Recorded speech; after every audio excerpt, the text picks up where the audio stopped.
Hi, what's up boys? Sa nakikita nyo ngayon yung length ng video, parang 11-12 minutes lang yata.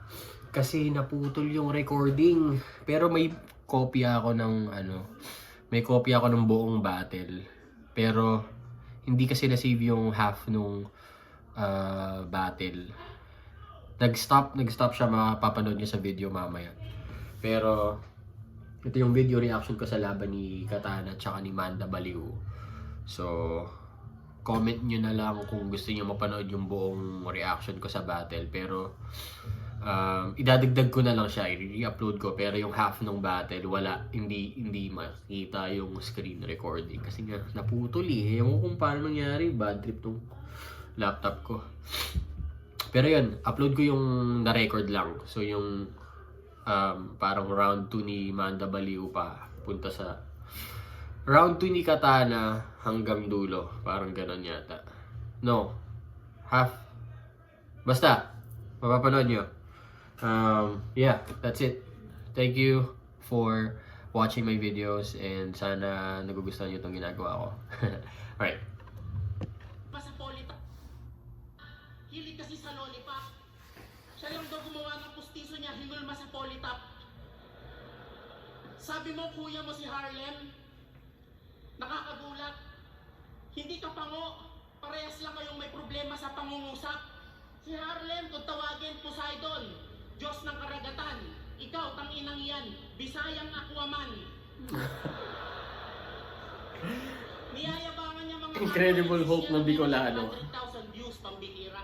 Baka pag nag-million views ka na, angasan mo na din pati nanay mo ha. Hindi ka na mautusang bumili ng mantika. Kung i-convert yan sa pera, mahina ang kita, excuse. Good news, makakatikim ka sa akin ng grabing views. Kaso abuse, ika nga ni Glock, mayayabang lang ang mahilig magbilang. Ako, kailan mo nakitang niyabang million views ko? Ngayon pa lang. Kala niya siguro 100k views, ganun na yung trending. Feeling niya siguro sikat na siya. Wala kang ang guestings. Huling nag-invite sa'yo, lending. Ang pinupunto ko sa tinatalakay natin ay yung pinagmamalaki mo, maliit na bagay lang sa akin. Baka ako pa magbigay ng views sa'yo, kahiya ka. Nagmistula akong mandirigma, ako pa nagdala sa Katana. Pero sa kanila, pinakamahusay yan. Ayos, ginalingan. Siya yung GOAT dun sa liga nilang yung venue Talahiban. Hirap nung pagmalaki, idol. Biruin nyo ha, hip-hop event tapos yung ito putang ina ka. Hip-hop event tapos yung premyo niya bilang champ, black shoes na pang high school. Ina mo ka. Itong Katana may bungi kasi nung hinulma ka, malambot mga material na gamit. Let's say, pinanday pagkakatana mo sa liga kung saan may hina ang kasali. Baka pag tinagato sa matigas ito'y mabali. Hindi puro ang damage nitong espada kasi hindi matibay pagkakayari. Yari. 4 minutes. Yung round ni Manda, mas trip ko. 4 minutes daw. Mas trip ko si Manda ron sa second round. Fuck, 1 and 2, Manda. Ano ba yan? Gusto ko sana si Katana manalo eh. Pero, wala, lakas ni Manda eh.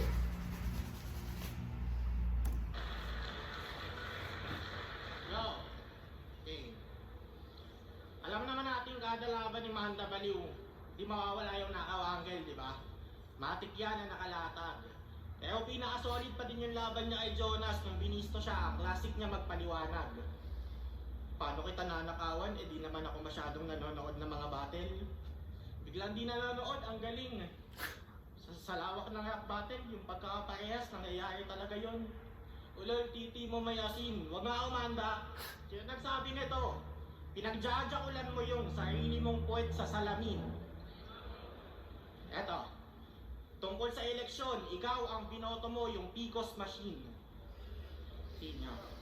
Ano ba kailangan? May sumuntok muna sa'yo sa mukha para di mo na ulitin. Ayaw ba namin pigilan yung nakaw angle? Sa pagnanakaw, ayaw mo din tumigil. Nalaspag na lang yung rebat mo. Manibaratang mo, baka kasuhan kita. Ang dating kami pa yung may atraso. Gusto mo kaming kasuhan pero gusto mo din yung pagnanakaw mo walang kaso. Ang lala mo. Ang lala mo. Magnanakaw, bobo, abusadong pangit. Tas nagpangalang sa isip may defekto. Gawa ng salasa ng kapirasong tawa, dyan niya napiling makontento. Hindi man lang ako nahirapan maghanap ng butas, ni hindi napilitang mag-imbento. Mas nahirapan pa akong maghanap ng dahilan para patikimin ka ng respeto. Paano mo ako mapapaniwalang baliw ka? Yan ang tanong na nakalatag.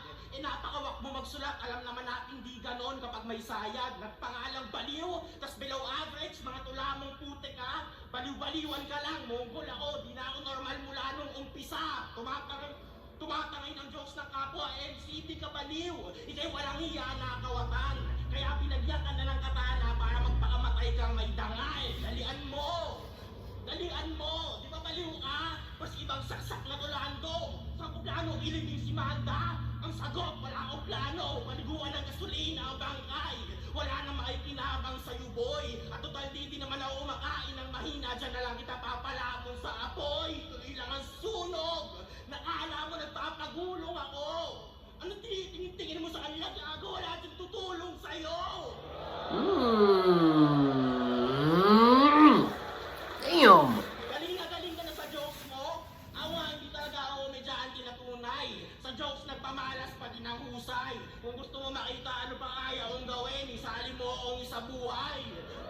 Pero hindi next year. Sa finals mo ako isali. Di ko na patatagalin to. Kung sino manalo sa semis mamaya sa finals, maglaban kaming tatlo. Ano? Kahit 2-on-1, putang ina. Di na ako magpapapigil. Kung sakaling matalo man si EJ mamaya, sige, kampi kami ni GL. Ikaw, umuwi ka na. Huwag ka na babalik dito, ha? Mag-tricycle ka na lang ulit maghapon. O kaya maghabal-habal ka na lang na ang sakay 5. Total ikaw lang gumagawa nun. Binigay mong warm-up, malamig na. Di na yan makakabangon. Tapos na ako magpainit, boss. Kita-hits tayo sa ahon. Lakas! Damn! Okay ba? Damn! Yo! Nakaw Angels, tol, gasgas na pantira. Sabihin mo yan kung sa buong rap battle career mo, wala ka pang nakakagayang linya. Hype ka lang ngayon, hype ka! Pero di ibig sabihin like ka na din. Hindi ka worthy like a diamond, dapat talent mo like a gem. Huwag ka masyadong masold sa papuri. Utu-utu ka pa man din. Yung mga taong yan, karamihan, mga siraulo men. May nasasabi pa rin matapos mong pasayahin. Dati, favorite din ako. Ngayon, meron nang nagagalit. Huwag kang mag-alala. Magkaka-haters ka rin pare. Siguro 3 battle pa, kukupalin ka na rin sa comment. At kayo naman, huwag niyong kabiliban tong panggap na Diyos. Nako, malaking trouble. Tandaan ang nakasulat sa Bible, kamatayan ng parusa sa mga nag-worship ng false idol. Tiwalag na disciple, pinapaniwala tayo sa maling opinion. Tila, gumagawa ka ng sariling relihiyon, pues mali iyon, wag natin itong pagkatiwalaan. Mukha ka pa namang leader ng kulto na mangmolestya ng bata ang libangan. Manyakol na kapag nakakita ng picture ng baby, didilaan. Ganun pa naman yung mga leader ng simbahan. Hindi mo alam No way. at sinasabi, tol. May demonyo sa utak mo na in control. Simulan mo na din magtago as soon as possible dahil soon makukulong ka na din, Pastor Apollo Kibulol. Napanood ko yung 44 bars mo. Ang galing din. Malay mo, kunin ka ni Glock 9, magkasintada ng dingding. Mga laban mo, di naman entertaining, lalo yung style mong pananakit ng damdamin. Mas nakakalibang pang panoorin yung mga Indianong tumatumbling. Hindi ako yung baliw na seryoso. Nakala mo si Sayad.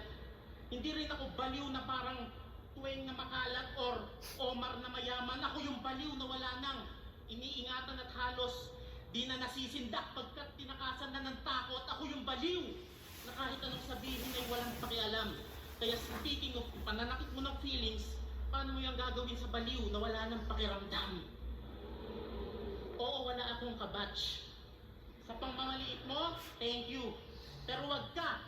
Unang salang ni Manda B, puno ang venue, year 2022, pinakatinaong debut. Kumbaga sa nakahain, naging paborito mala main dish sa menu. Bars. Unpredictable pag ang baliw ka do well. Makakarinig ka sa akin akin ng mga katagang wala sa Google. Timeless ang one-liner. Sa battle yun ang OG. Old school comedy ko ay classic. Mala pelikula ni Dolphy. Kaya kung ikukumpara tayo, sorry. Style mo, baduy. Yes, it's true. Mas masarap pa din manood ng mga battles na laugh trip at walang issue-issue. Kaya wag mong binabaliwala ang aking kakayahan. Itong minamaliit mong mababaw ang maglulubog sa'yo sa kahihiyan. Hindi puro mura. Itong nasulat ko, putang ina mo. Wala din ganong bars. Puro lang purong salitang totoo. Sige, lait sa estilo. Kung katatawanan, maliitin mo at pagtawanan. Si Sinyo, tingnan nyo na lang. Sa komedya siya yumaman at hanggang ngayon, #1. Sinyo, isang 2x lang. Masakit ang katotohanan. The truth really hurts na pinaglaruan ko lang tong sword gamit aking simpleng words. Kaya dito sa nagtatampo kong fan, huwag ka na madismaya. Bati na tayo ha. Add mo na lang ako ulit. Accept na kita.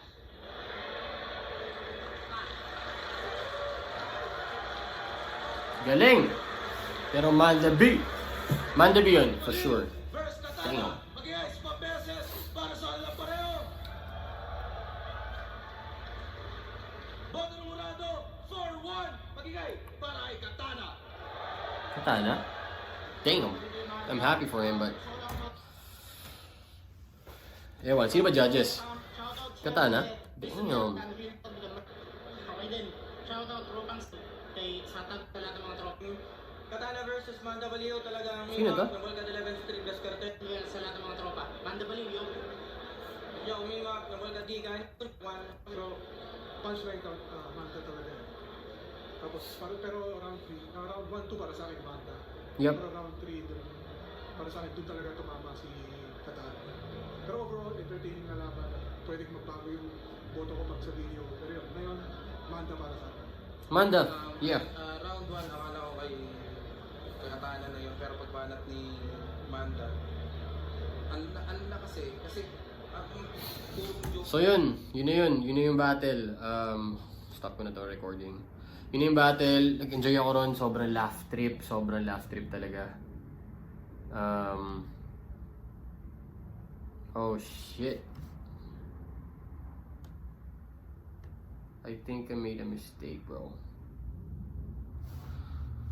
Oh man.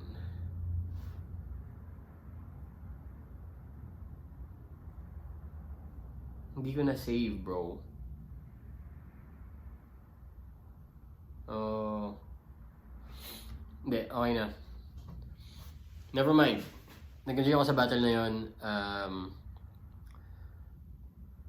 Nakakagulat na yung resulta siguro sa recording or like sa video na malinaw na si Manda yung panalo for me. Pero si Katana, malakas talaga siguro yung factor pagka live ka nanood.